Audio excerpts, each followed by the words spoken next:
Hey there, everybody. Just watching the end of this game, and it is fantastic. Uh-oh. A bear down. Bear down. Hey, you hear that? Bear down. Looks like an injury of some sort. But stuff happens. What do you think so far? This has been outstanding. The offense scoring 21 points in the fourth quarter. Why they waited that long? Good question. But they did. And how to get his arm injured? Let's see. Pace almost blocked that. Did Pace get flagged for hitting him in the head? That's crazy. Hey, Jason. Good to see you. How you doing, Ron? How are you, Mary? All right, let's see. Boom. That's a good hit. Clean hit. Nothing wrong with that hit. Moss brought us back, baby. Yeah, Chris, I would say so. I would say so. That was a clean hit. There was nothing wrong with that. Got his shoulder, though. All right, here we go. Yes, what a game. What a game. And they pulled Pace out, and he was explaining that he had his arms up, and he did. I missed the Moss segment, too, unfortunately. Uh-oh. Dude's still on the field. Wonder if he broke a collarbone or something. Ah, gotcha. Well, I'm watching via the free broadcast, which I love because there's no delay whatsoever. Or there's the FCC mandated 5 second, and that's it. Chris, normally, but I have not. I had one glass during the pregame, and I've got about 3/4 on, or maybe half an ounce now. That's it. I killed the bottle. Trying to keep relatively clear speaking. I don't want to slur my words. I've done that before when I've gotten a little bit too tipsy during ball games, and I'm sure most of you will understand why. This team does make me drink. He's up. He's walking. He's grabbing his face mask, wondering if he got bonked his head. Concussion, maybe? And now he stops. Trainers are talking. And he's shuffling off. Well, at least he's walking off the field, what looks like healthy. Ben Johnson looks a little worried. Come on, defense. Do not let them score. Do not let them score. Well, it's time for a turnover for the defense. Not always, Chris. Not always. Chris said, I cheer responsibly. Most of the time, no. But tonight, yes. All right. We're resuming play. 2:12 left to go. Caleb Williams is in shotgun. Is it left or is it right? He has dyslexia. Ball snapped. He drops back, gets pressure, scoots up the middle, running, and gets pushed out at the 1, or was it a touchdown? There's a flag on the play. 2 minutes and 4 seconds left. We will see. Yes, Mary, come on, defense. Demetrius Matthews, welcome. What's the best site to stream? I couldn't tell you. I'm getting this over the air, live broadcast. And is he in? They look at it, and yes. No, his foot's out. His foot's out. He's short. He's short. Foot goes out right there. He's about 6 inches short. By my calibrated Mark 1 eyeball. Yeah, Jason, I'm ahead of just about everybody who's either watching on cable or some sort of other stream. That's why for these games, if it's on the major networks, I have one of those DTV antennas, and you can't beat it for quality of signal and the fact that it's only delayed by the FCC mandated 5 seconds. No, it's not YouTube TV. It's over the air from the channel itself, local ABC station. And if most everybody's got a smart TV, all you got to do is they only cost about $20. They're little flat panels. They plug in a USB port and they work great. Easy to find on Amazon. Hey there, Lily, SKOL. Hey there, Chevy. SKOL to you as well. Yes, game's on ABC. ABC's smart. They're not going to put their football exclusively on ESPN. The shows are too big. They draw too many people. All right. 1st and goal. 2:05 left. Caleb Williams under center. From about the foot line, takes a snap, drops back, throws it across the middle, and a wide open Undunze for the touchdown. It's now 27-23. Yes, Lily, it is. Which I like. Very, very much so. I spend enough money to watch the stupid games, but the best ones are literally when they're on free TV because of no delay. And Undunze, he was wide open. I don't know what the heck was going on. Yes, Mary, we have to win this game. There's 2 minutes and 2 seconds left. They're going for the kick, the extra point, and the score is 27-24 now. 3-point game. We'll get the kickoff and then go immediately to the 2-minute warning as normal. And there we have Joe Buck and Troy Aikman yakking away on the TV. Luckily, I have it on mute because I don't want any copyright strikes. But it is what it is.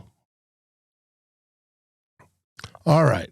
Yes, Lily, a tale of two halves. That first half was horrible. The first 3 quarters were bad, except for the defense. Defense only held them to 10 points of offensive scoring. How big was that 59-yarder? It would have cleared it for 64. My buddy Darren for 2-0 Bloggers, who will be here in a few minutes, said 65. But it's good. It was very, very good. So here we go. Special teams is huddled up on the sidelines. Yes, Forlone, you run to win the game. That's how the interior O-line pays off. Yes. And Jordan Mason's had a stellar night. Absolutely stellar. It's good to see Will Reichert back. That's right. Time for the round bellies. Yes, it is. SKOL, Chuck. Good to see you. All right, here we have. Everybody set up to return it.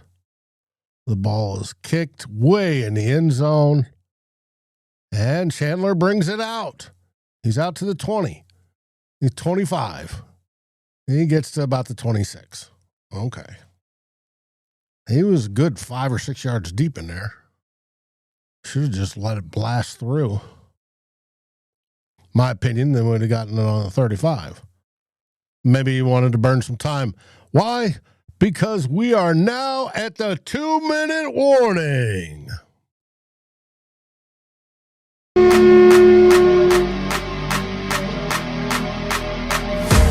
Welcome to Vikings First and SKOLs, live at the 2-minute warning.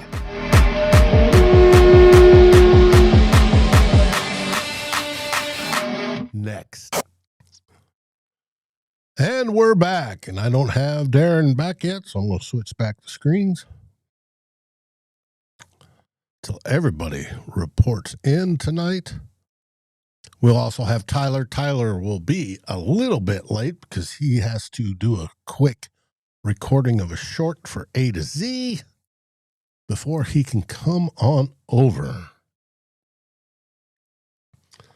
That's how he gets paid, so we're going to let him do that and not bitch too much. That's all right. Then we're in commercial. For the 2-minute warning, Mary, you should be caught up. We're pretty close to it by now, I would think. Chuck says, I'm always ahead. That's because I try to be, Chuck. I hate being behind. Absolutely hate being behind. Sometimes I don't have a choice, but I hate being behind. Yes, Mary. Oh, we talked about this in our chat. It's one of the best traits he has. I said, once he got that pick thrown, everybody's whining and crying, and I said, no, let it get it out of his system. He'll settle down, and then we had 3 straight touchdowns. Hey, Daniel, how you doing? Hey, Bleeding Purple, welcome to the show. Yes, what a game, what a game. Vikings lead by 3 points. The score is 27-24, and we have 1:55 left. With the Vikings about to resume play, they have the ball, 1st and 10 from the 26-yard line. We will go on from there. Chevy, you're happy with McCarthy? I am too. I'm glad he got over his jitters, but it took 3 quarters to do it. That's what got me. Not quite yet. This is the way, but we're close. We're inside the 2 minutes right now. We are leading 27-24, and we're going from there. Heart purring Bears gifts, good special teams, and defense saved the Vikings. Yes. And a recovery from JJ was truly abysmal for 3 quarters. Yeah, we agree. I'm not disagreeing with you. That's exactly what happened. Neil says, we watched our boy become a man tonight. And don't you feel it? Yes. Deep down in the chest. Like a proud father would. It is good. Come on, Vikings. All right, 2nd down and 7. We only got 3 yards on that first run. Let's get a couple first downs, and then we can come close to kneeling it out. Towels and kids' gloves ready. Okay, we'll see. And here we go. Drops back, hands off to Mason. Mason gets to the line of scrimmage, and that's it. This is the way. Oh, man. Yes, absolutely. Daniel says, last time out, good. Thanks for letting me know because I do not have the volume on. Good. It's minute 20. Oh, they're showing the clock running down. Minute 20, 19, 18, etc. Did I watch the game last night? Yes, that was a heck of a game, Chris. Absolutely. What a week 1 this has been. But that last night with the Buffalo Bills down 15 with less than 4 minutes to go, and they come back and win, that was amazing. Absolutely amazing. It has been a good, very, very good week 1 from Thursday, Friday, all the way through to this game. It has been a good, close week 1. I expected a lot of sloppiness. We had some in this game today. I worry about Kevin McConnell and putting the players in bubble wrap all during the preseason, and you saw everybody looks rusty, and it opens them up to soft tissue injuries. Blake Cashman, and it is what it is. Yeah, now all we need is 1 first down, George. You got that right. 1 first down. All right. Kelly's pointing. McCarthy under center, takes a snap, hands off to Mason one more time. He gets about 2 or 3 yards. All right, timeout with 1:02 left. Well, we're sitting there at clocks ticking, 48, 47, 46, 45. They're going to let it run some more. Hey, Doc. Good evening to you. 1 first down and it's over. Yes, Mary, that's all we need. It's 4th and 5, and we're going to let this puppy run down until we have to take a timeout. And let's see, are we going to punt it or are we going to go for it? Towels ready, George? Good. Now we're going to punt it. All right, timeout's called. 16 seconds left. Offense is off the field. Now for Mr. Wright to hit a good punt, please. He's had one bad one, and he's had a couple decent ones on the evening. But let's hope he hits a better one now. All right. Again, the score is 27-24. The clock is stopped with 16 seconds. Minnesota has the ball, but it's 4th and 5. They're setting up for a punt. Here we go. Ball's away. Wright kicks. It looks like a very decent punt. High hang time. Fair catch called at the 20. Okay. 9 seconds left. Can our defense hold for 9 seconds? That's the question. Chuck, Nike stat in Tarkenton land after one game. Yeah. It's going to be the way. Now, can anybody tell me? I see that JJ's wearing a Premier sticker or patch on his uniform. What does that mean? What is it for? I hadn't heard that one. Why is it there?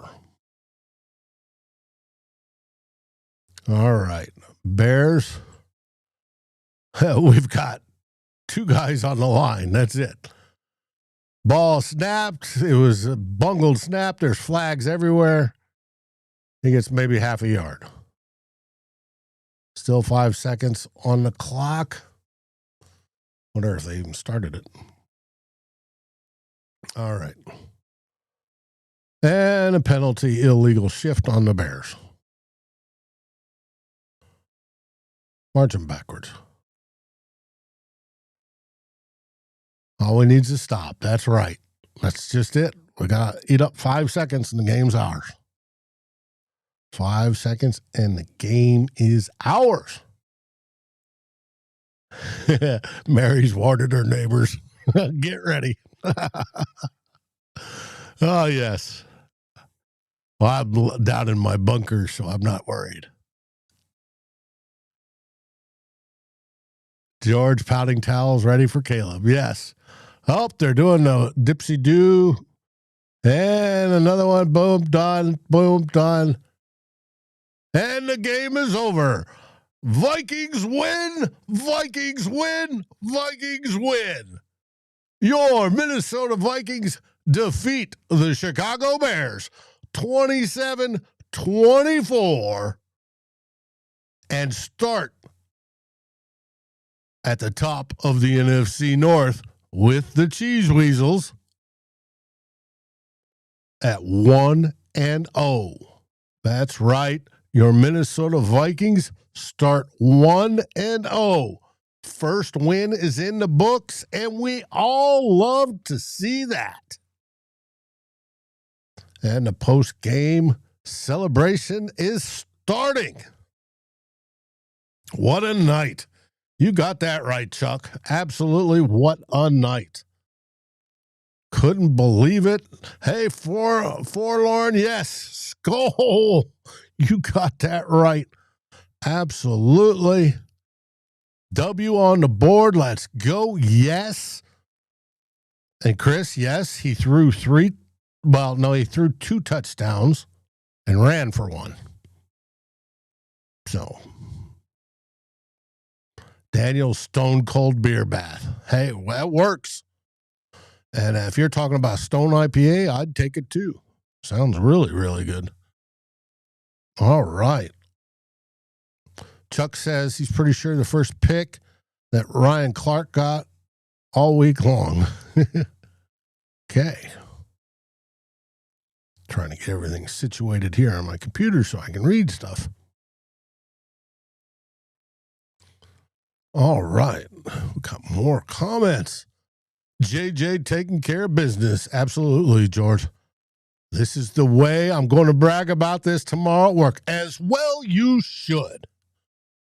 And if you have any Packers fans in your workplace, they're going to be high on the hog too. Tell them, hey, we're still number one, baby. Doc Proto says, hangover is totally worth it. Yeah. And there he is, Christmas Law. Welcome back, my friend. Cody says, JJ McCarthy is clutch when you need him. Absolutely. Andrew says McCarthy turned it on in the second half, or at least the third or the fourth quarter.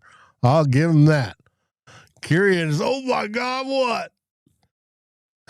Bud says, Doomers need to shut up. Yep, I agree. Crazy as heck. Speaking of J.J. McCarthy, he finished 13 for 20. 143 yards, only a 7.2 yards average, 2 touchdowns, 1 interception. Through the air, he had 3 sacks. And he had a QB rating of 98.5. He had 3 touchdowns total. The 2 thrown, 1 to JJ, the first JJ to JJ touchdown of the year.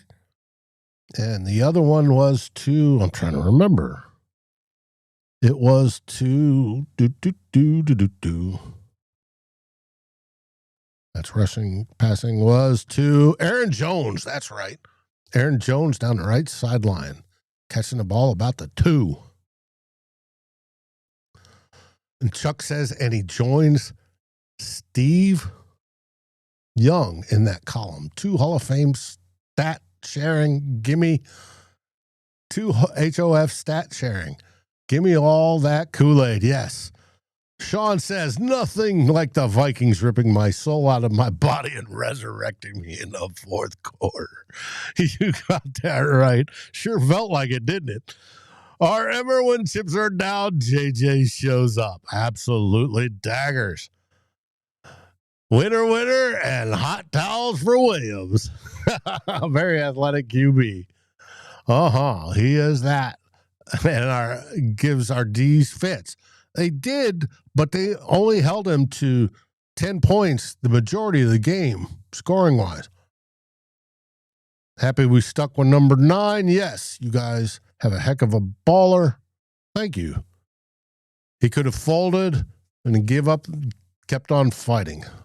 Love our QB. Yes, he could have. Hey, Sean says, hey, our punt and kick returnees were solid this game. They were, especially Mr. Price. Open-minded? No, we're not kidding you. We won. It was great. I don't know about great, but it was a fun win. Absolutely fun. Now, for rushing, the biggest rusher of the day was Jordan Mason. Not a big surprise. Everybody watched. He was banging it through. Now, he did have some caught around the line of scrimmage, but he also had that big 20-yard run that was absolutely a thing of beauty, especially with the spin. Reminds us old-timers of Chuck Foreman doing that. Hey, Barber, how are you doing? And then J.J. McCarthy came. Mason had 15 carries for 68 yards, 4.5 average. J.J. McCarthy ran twice for 25 yards, 12.5 yards average, and 1 touchdown. Aaron Jones had 8 rushes for 23 yards and only a 2.9 yards rushing. He only had, I think, 1 big run that I saw, which was about 11 yards-ish. And Justin Jefferson, the first play of the game, even though he was thrown to him, it was thrown backwards behind the line of scrimmage, so it was considered a run for 4 yards. Yes, Brian, a win's a win. And Redmond got better late in the game. Oh, yes, he did. Oh, he was a force. What a great pickup of an undrafted guy. Another one that we have. Absolutely. Now, receiving, Aaron Jones had 3 for 44 yards, 14.7, and a touchdown. Good for him. And I thought how that we used him in the passing game was good, well designed by KOC. I like that. Justin Jefferson had 4 catches for 44 yards, an 11 average. He got off to a slow start, and he dropped 2 balls. 2! JJ doesn't do that. And it's like crazy. So, but it does happen. He's caught hundreds of passes from JJ McCarthy already, but Justin Jefferson hasn't had that, 1,000 yards because he's been on ice all the preseason because his hammy. Yes, heart purring. There's Wilson did look very, very good in a backup role and special teams. I'll give you that. Open-minded says, good game all around. Chicago looks good too. They look improved. I'll give them that. I was commenting on it during the game, how Caleb Williams, even though he had some not so advisable throws, he was looking better in the pocket than he did last season. Now, is that good for the Bears? Yes.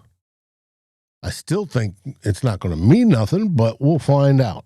And we have one of our contributors is joining us already, and I'm going to bring him in.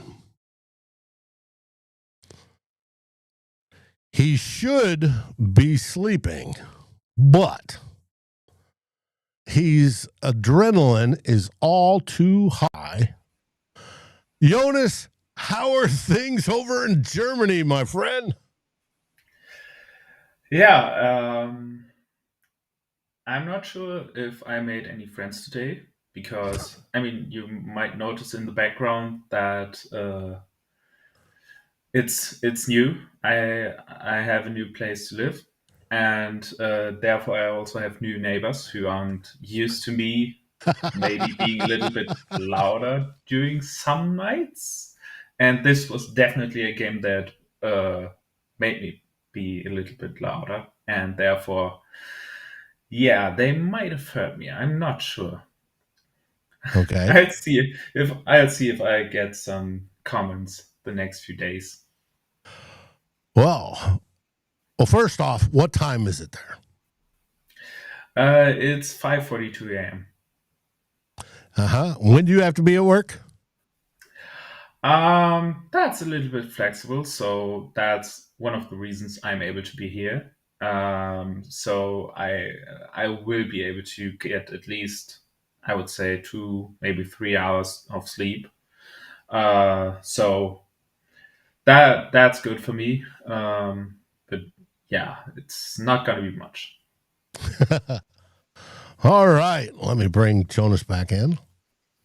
As we see there in the middle, joining us now is Darren Campbell. Darren, what do you think, buddy? I am relieved, to say the least. Not very pretty for 2.5 quarters, maybe 3 quarters. And then, hey, let's give it up to, I think, the offensive line and Jordan Mason. They really got them going in the third quarter when J.J. McCarthy looked like he think the moment was too big for him. He wasn't seeing things, holding on to the ball a bit too long, I think, but the running game got us going. And then he made a couple of throws to Jefferson and just got that confidence, which we were hoping would happen in the first quarter, but it happened. At least it happened. And yeah, I did not. Yeah, I was pretty much after going into the third quarter, late in the third quarter, expecting that this was going to be a loss and just saying, hey, McCarthy didn't play well. He wasn't ready in this one. He'll build on it. He'll get better. He'll learn. Let's not crap on him too much. But he turned it around. And now let's see if he can do that from the start of the game against the Falcons next week, as opposed to as late as he did today. But better late than never. Yes, I agree. And I also was telling you, Dave, but it's probably already been mentioned, but offensively, Mason looked great. I think hard to get a running game going when you can't complete any passes and sustain drives. The commentators were saying the Vikings didn't have a running game. Well, again, when you're going 3 and out, you can't really establish a running game, right? You can't establish anything. You've got to get at least a couple of first downs to get things going. So when Mason was in there, it was as advertised, man. Hard runner, makes guys miss, can break tackles, and he really did that in the second half. And again, I think the offensive line picked it up. And Mason would be my MVP in this one. And defensively, the boys did the job after the first drive. They played Vikings, Brian Flores defense. Didn't get a lot of sacks, but they did create pressures. It's just Williams is slippery, man. He gets out of things that a lot of quarterbacks would not get out of. Mm-hmm. But like I was saying also to you, Messenger Dave, like Joe and Troy were like raving about Williams the first half. You tell me, but I said my assessment of his play the whole game was meh at best. You saw him miss throws. Komet had to bail him out on that touchdown drive with a circus catch. That should be a pretty basic completion. I don't think he played very well. I don't think if you're a Bears fan, you could look at that game and say that he's any better than he was last year. But it's early in the season. Wow. Well, I thought he's improved over last year, but that's just me. So I could be wrong. I have been before. Not that's a shocker. Tyler, my friend, how you doing?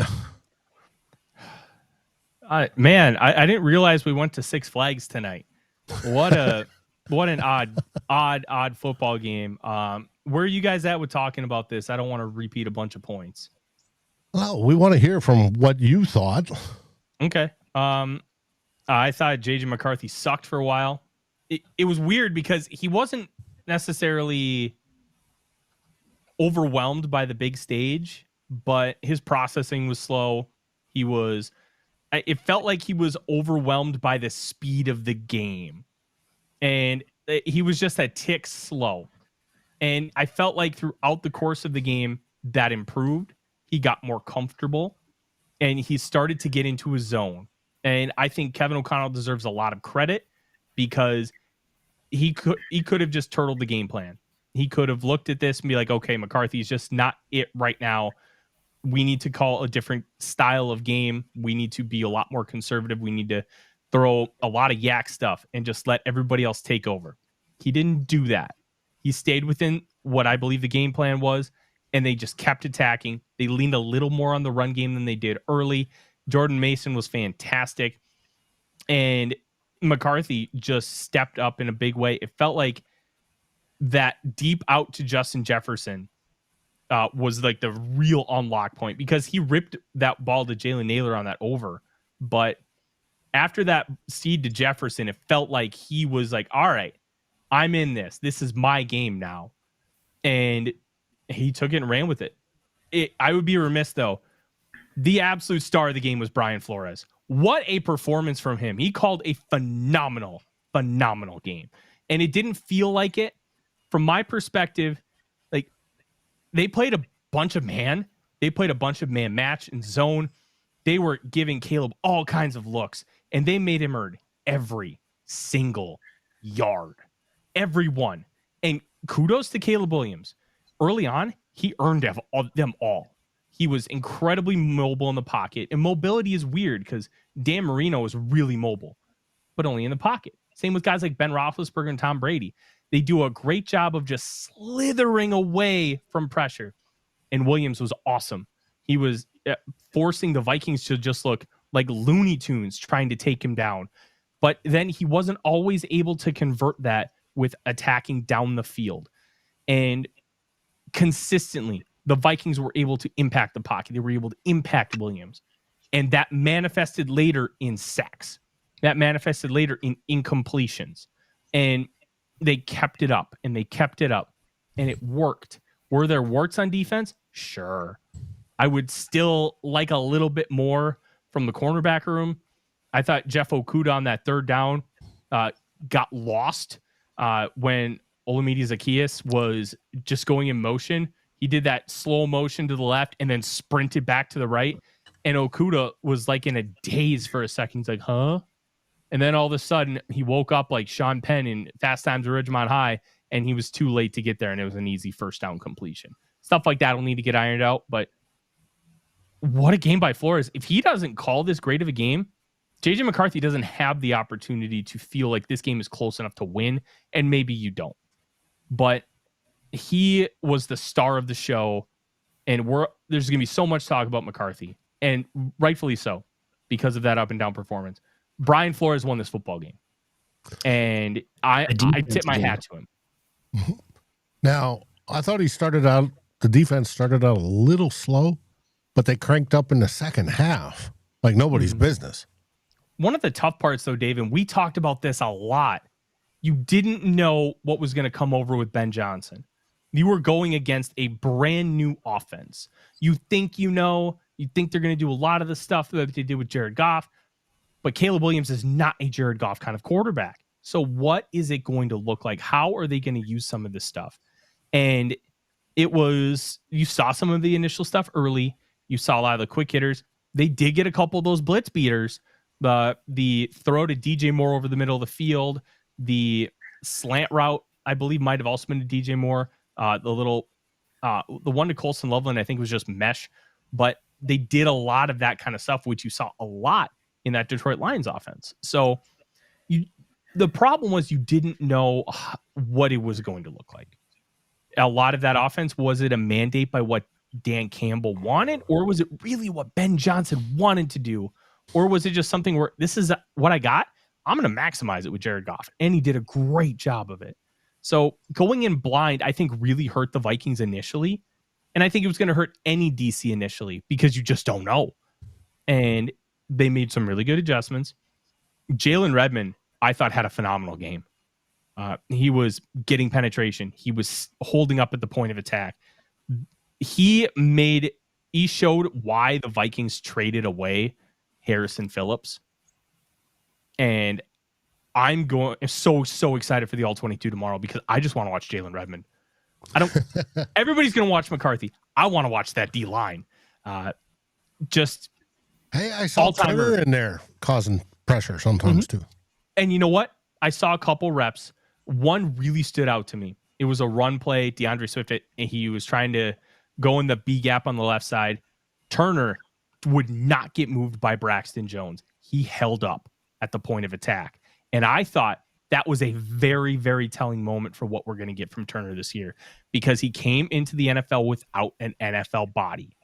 And over the course of the last 18 months, they've worked on it. And he looks thicker. He looks stronger. And that manifested in a massive way tonight.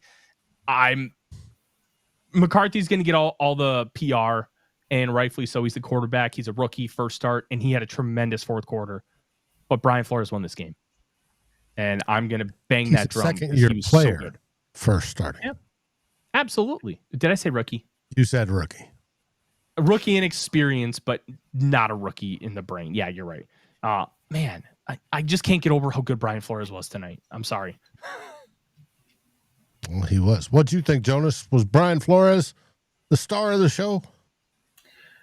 I think the big adjustment which he did make during halftime was kind of changing the rush lanes, because in the first quarter, Caleb Williams had a number of moments where he was able to escape the pocket because the Vikings got carried either too far upfield or they broke contain, and that's how Caleb Williams got free. And in the second half, it felt much more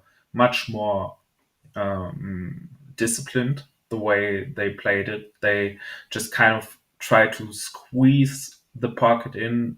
They didn't really go for the quick win in those pass rushing reps. They just squeezed the pocket around Caleb Williams and made him win this thing from the pocket. And that's where Caleb Williams obviously still struggles, because I think the broadcast mentioned it mentioned it a couple of times where he just missed open receivers and just didn't see the field well enough to get the maximum out of what they had. And the Vikings capitalized on that by forcing him to win it from the pocket. And that's just not what Caleb Williams can do right now.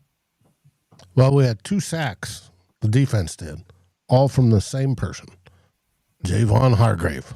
And he missed the first one.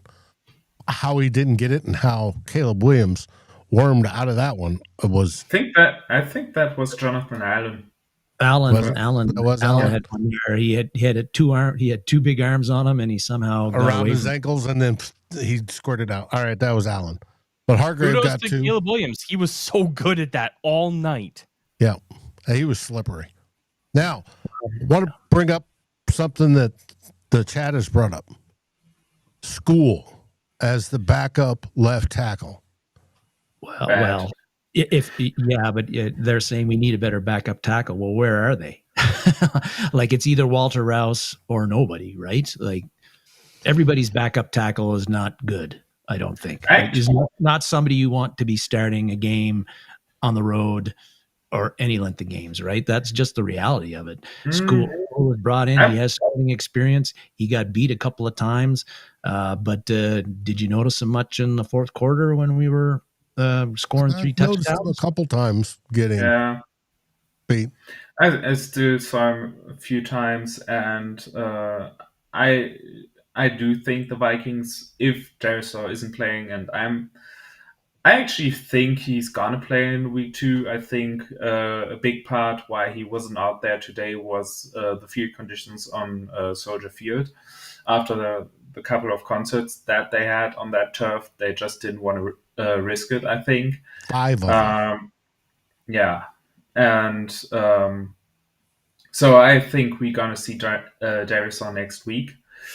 If we don't, I think they should take a look at the other possible backup tackles. I know they had SKOL and Rouse rotating at the end of camp, so they at least felt like that Walter Rouse came somewhat close to that. And I think people might have forgotten because he played guard the last few years, but Blake Brandel started his career as a backup swing tackle, and I remember him stepping in for Brian O'Neill. I remember him stepping in for Christian Darisaw, and it looked fine. So I'm not sure if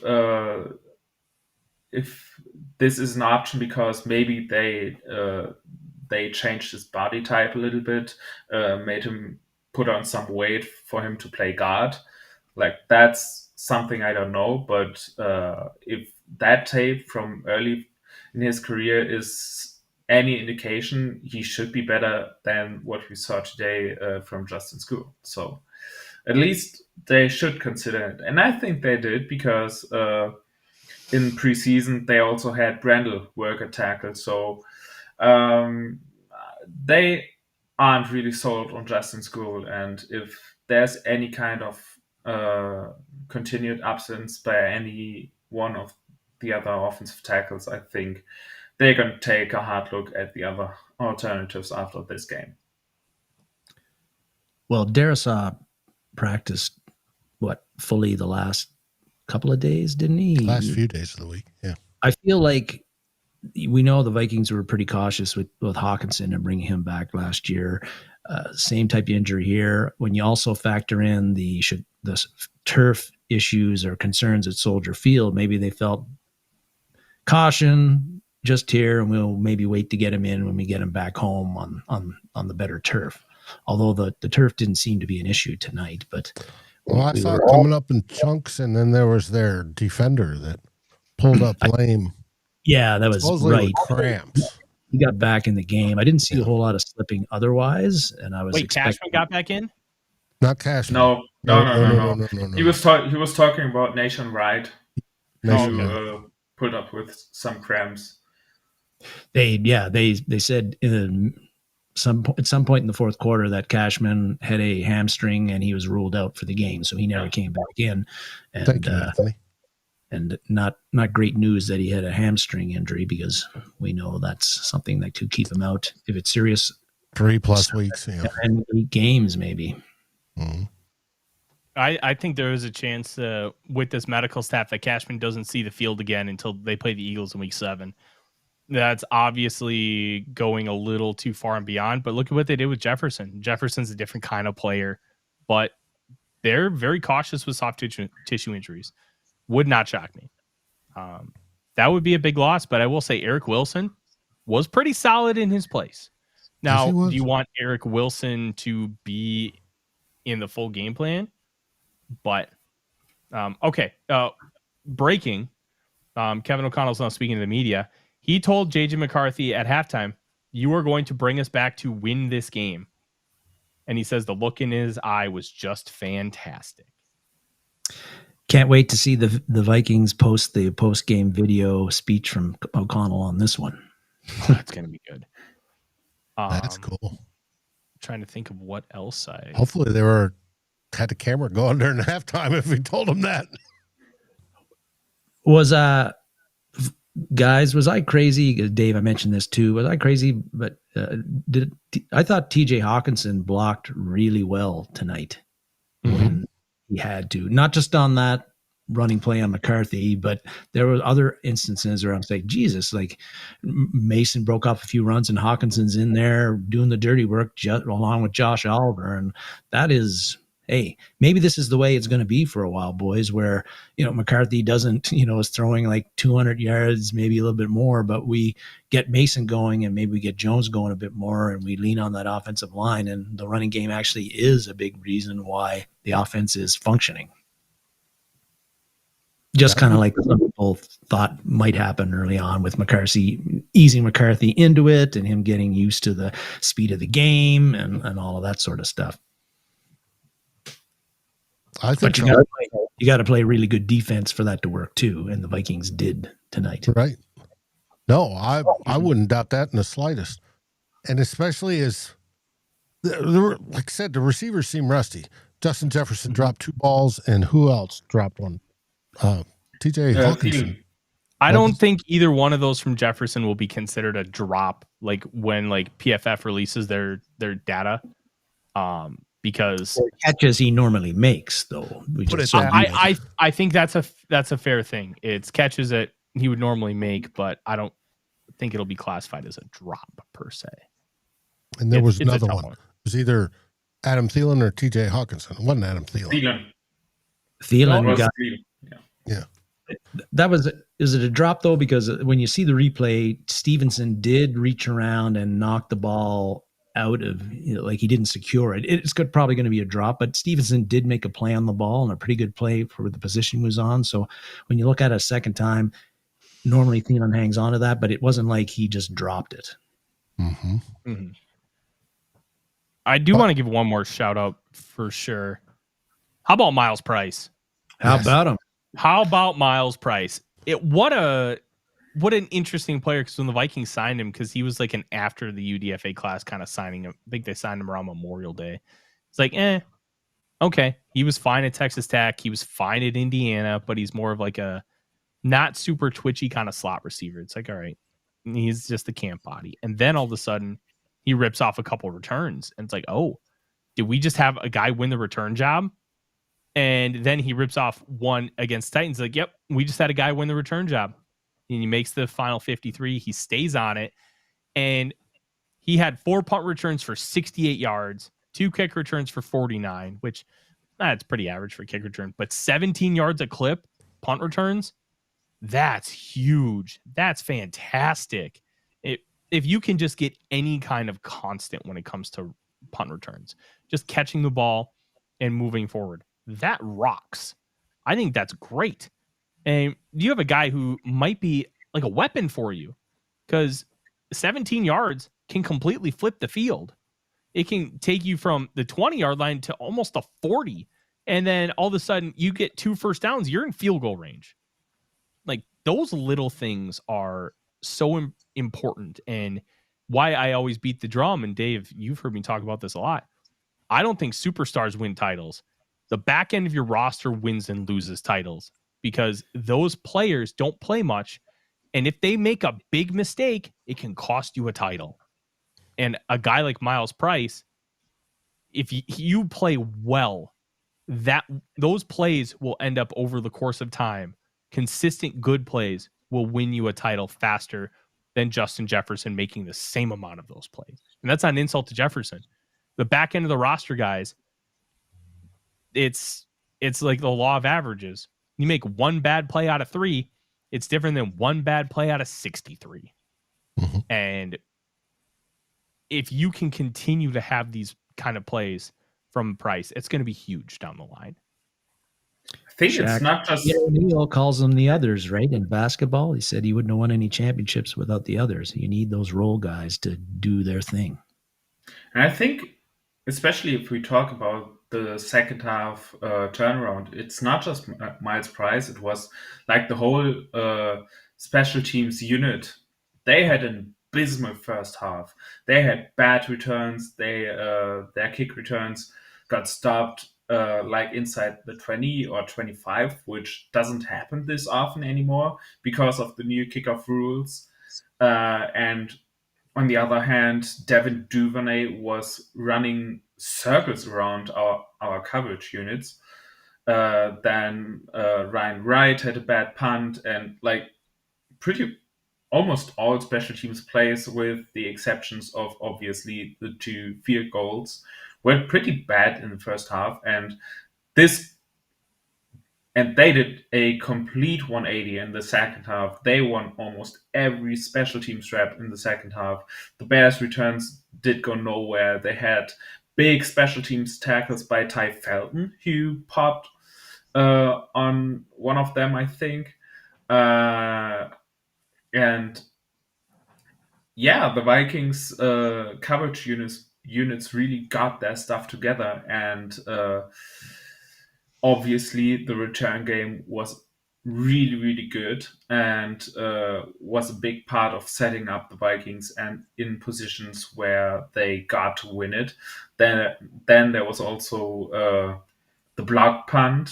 You saw the missed field goal by the Bears. So that special teams matchup that in the first half went pretty handily towards the Bears just completely flipped the second half. And I think that might not have been the biggest factor, but I think it was the catalyst that kind of got this game into the other direction, because it kind of started with that missed field goal, and it continued with the block punt, with the punt returns, and the offense just built on that. And you could tell the momentum had changed and the tone of the crowd changed, because they were wild the whole first half. They were up on themselves and screaming, and they're thinking everything's great. And then suddenly stuff started to fall apart, and you started hearing the grunts and the coming from the crowd, and it was absolutely awesome. I mean, this kind of is tough, and I'm not sure if people who never played realize that how frustrating it is to know and feel that you have outplayed your opponent like almost the whole game. You have outplayed them 3 quarters, and you look at the scoreboard and they are not away, and then they get one break with the missed field goal, they get one drive right, and suddenly it's a 5-point game, it's a 1-score game, and they are right back in it, and you feel like, man, we've dominated this whole thing. How are they in this game? And this is something that can really wear on a team, and I think we saw that today, because the Bears on defense didn't know what they were doing anymore. Caleb Williams kind of got rattled with all the stuff that Brian Flores was throwing at him. The offensive line wasn't holding up anymore, and it just felt different. And we also had like that that one play where we almost saw another King 6, which also would have taken the lead at that point. And you just felt that it just flipped upside down. Well, Chicago has a chance to make it better next week. They go to Detroit Sunday at noon to take on the Kittens. To see whoever loses will be at the bottom of the division. Mm-hmm. Yeah. Man, this is going to be one of the more interesting games to look at the film. I'm very intrigued to see how O'Connell was calling this game early, because McCarthy couldn't do anything through the air. Was it a factor of the fact that they couldn't get open? Was it that McCarthy just didn't have the time? Was he calling like Sam Darnold psycho concepts down the field? Because I think that's going to be one of the tough parts for O'Connell as a play caller, is to resist the urge to go and just attack. Because that's what he wants to do. And that's what Sam Darnold did. Now, he's adapted plenty, but there's going to be that instinct to really want to do it. And I'm curious if that played into it at all. I genuinely don't know, because the All-22 is going to tell the whole story. But Justin SKOL, like we talked about earlier, needs to be punted to Siberia. What a terrible performance. I love the Brandel idea, but the Vikings won't do it. They won't. They probably should, but they won't. Well, I was thinking because they started moving Rouse over there towards the end of training camp. And I'll be honest, I saw a bunch of snaps of both players. Rouse was way better. He's got the same problem Brandel has, where he doesn't have that good enough foot speed to really be able to deal with speed, but he's good once he engages. He stuffed Turner like multiple reps in a row during camp. Very, very impressed with how he's grown, but a lot of things to take away. I can't wait to get into it tomorrow. It's going to be awesome. But gentlemen, I got to take off. I have a lot of work to do. Thank you for being here, Jonas. Thank you for being awake right now over in Germany and with us today. Hopefully you get a couple of monsters in you or something so you can stay awake at work. We'll be back on Wednesday to break it down. Film. Me and Luke Braun. X's and SKOLs. Mm-hmm. Like, subscribe, ring the bell, baby. Who will be king on Wednesday? Pay won't be very happy. No, Pay will not. And I guarantee that if June's there, he will not, and Foster will not be either. Dave's going to be the only one happy. That's right. Just the way I like it. If anybody deserves to be happy, it's Dave. So, and Darren, glad you weren't on vacation today. Glad to see you. Occasionally I do work, Tyler. Hey, occasionally I think that's about right. Then again, I don't really feel like I work ever, because my life is football and that fucking rules. But thanks, gentlemen. Since you're going, I think it's time to wrap it up for me too. We all got a lot of work. Jonas needs to try to catch a little bit of sleep, maybe. And I'm sure Darren needs to go watch the Northern Lights or do whatever they do in Yellowknife, Canada at this time of night. Watch Calgary Stampeders highlights. Yeah. Them and the other 8 teams. So, thank everybody for joining us. The chat's been great. You guys rock. And the Vikings start the season, the 2025 campaign, 1-0. Count yourself winners, and may you have a great Victory Tuesday. What do we say, gentlemen? SKOL Vikings. SKOL Vikings. SKOL Vikings.